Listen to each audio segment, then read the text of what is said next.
A common mistake when building sites is using pixels for padding instead of rim padding. Whenever the user increases their font size, the pixel padding doesn't increase, making the space feel much smaller than it should be. When the user decreases their font size, the pixel padding doesn't shrink, and it crams out the space for our text. Usually when the user increases their font size, it would automatically switch them to the next breakpoint. But Webflow breakpoints are set with pixels, not rim, so Webflow keeps us on the breakpoint we're on, and the text eventually just overflows. This is why people try to use pixel padding instead, so that the padding doesn't increase. But this doesn't actually solve the issue, it just prevents it for a little while longer.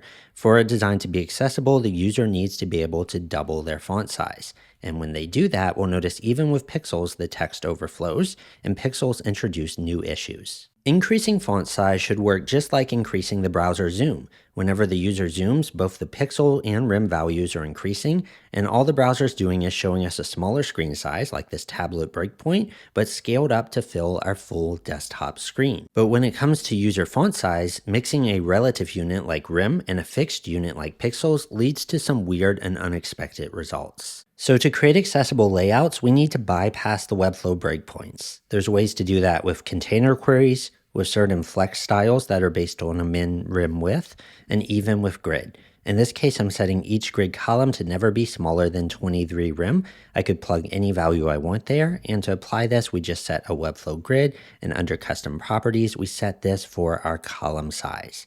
And once we have that set, these headings will never wrap onto two lines. Before we run out of space, it just automatically reduces the column count. And this works even if the user increases their font size. Without us ever leaving the desktop breakpoint, it just naturally wraps when we run out of space for this heading here. Now to do this well, we can't mix rim and pixel sizes. So if we have pixel padding, notice how it's not quite wrapping in the right place, and that carries all the way down. And that's just because we're mixing a relative minimum column size with a fixed pixel padding. I'd love to see Webflow switch to rim breakpoints in the future. It would solve so many issues that we have, but currently the best way to create responsive, accessible layouts is to base things off rims instead of pixels.